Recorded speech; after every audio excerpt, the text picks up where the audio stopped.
ये कहानी शुरू होती है एक बस स्टॉप से, जहां एक लड़की बस स्टॉप पर अकेली खड़ी है और बस का इंतजार कर रही है।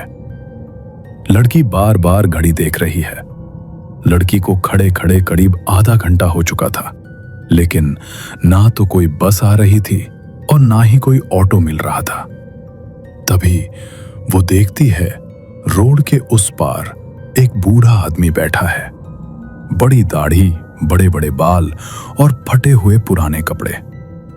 लड़की उसके पास जाती है और उससे पूछती है, काका, ये माधवपुर की बस कितने बजे आएगी?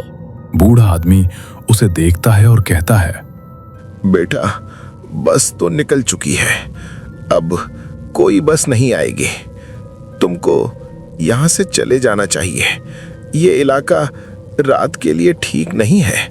यहाँ बहुत से छलावे घूमते रहते हैं। लड़की थोड़ी घबरा जाती है और बोलती है, छलावे?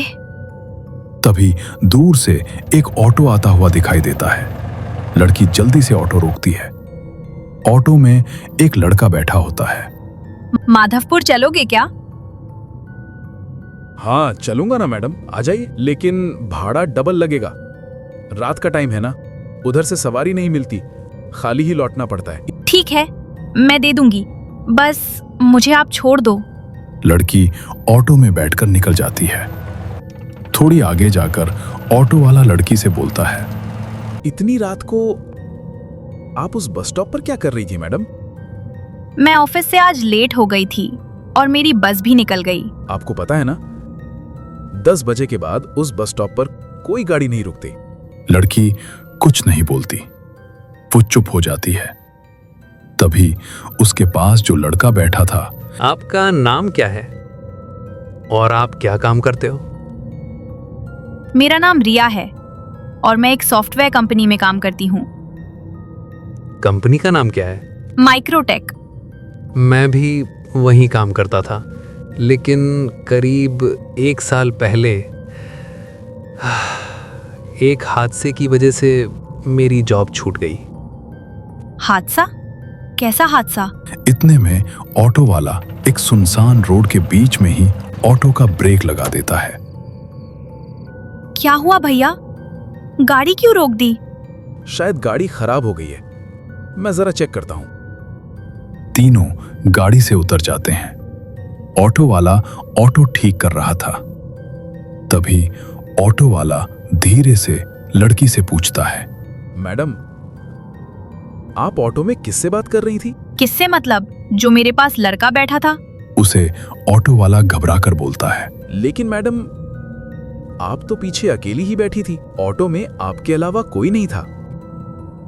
लड़की शॉक हो जाती है और इधर उधर देखती है, लेकिन वो लड़का कहीं दिखाई नहीं देता। भैया, आप मेरे साथ कोई मजाक तो नहीं कर रहे ना? मैडम, मैं एक मामूली ऑटो वाला हूं, भला मैं आपसे मजाक क्यों करूंगा? मैं तो ऑटो में ही आपसे पूछने वाला था, लेकिन मुझे लगा आप कॉल पर किसी से बात कर रही हो। पर जब मैंने शीशे में देखा आप साइड में देखकर किसी से बात कर रही थी, तो थोड़ा अजीब लगा, इसीलिए मैंने ऑटो खराब होने का नाटक कर दिया। लड़की बहुत डर जाती है। भैया, आप जल्दी चलो यहाँ से, मुझे कुछ ठीक नहीं लग रहा। दोनों जल्दी से ऑटो में बैठकर आगे बढ़ जाते हैं। कुछ दूर चलने के बाद रास्ते में उन्हें एक बूढ़ी औरत दिखाई देती है। उसके हाथ में एक पोटली होती है। ऑटो वाला उसके पास गाड़ी ले जाकर रोक लेता है। अरे अम्मा, कहाँ जाना है? बेटा, मुझे गगनपुरा जाना है, छोड़ देगा क्या बेटा? ठीक है अम्मा, छोड़ दूंगा। 150 रुपए लगेंगे। मेरे पास तो बेटा सिर्फ 30 रुपए है। क्या अम्मा, 30 रुपए में आजकल क्या मिलता है? बेटा, रात बहुत हो गई है और कोई बस भी नहीं आई अब तक। छोड़ दे, तेरा भला हो जाएगा बेटा। ऑटो वाला थोड़ा सोचता है, फिर बोलता है, चलो ठीक है अम्मा, बैठ जाओ। फिर से तीनों आगे बढ़ने लगते हैं। अम्मा, किसके साथ रहती हो? बेटा, मेरा तो इस दुनिया में कोई नहीं है। एक बेटा था जो अपनी बहू के साथ शहर चला गया। अब मैं अकेली रहती हूँ। थोड़ी आगे जाने के बाद बूढ़ी अम्मा ऑटो वाले से बोलती है। बेटा बस रोक दे, मुझे यहीं जाना है। बूढ़ी अम्मा ने जहां गाड़ी रुकवाई थी वहां दूर दूर तक कोई घर नहीं था। अम्मा, अभी तो गगनपुरा दूर है। हाँ बेटा पता है, लेकिन मुझे यहीं उतार दे। आगे मैं नहीं जा सकती, वरना वो मुझे मार देगा। ऑटो वाला और लड़की दोनों शौक में आ जाते हैं। कौन अम्मा?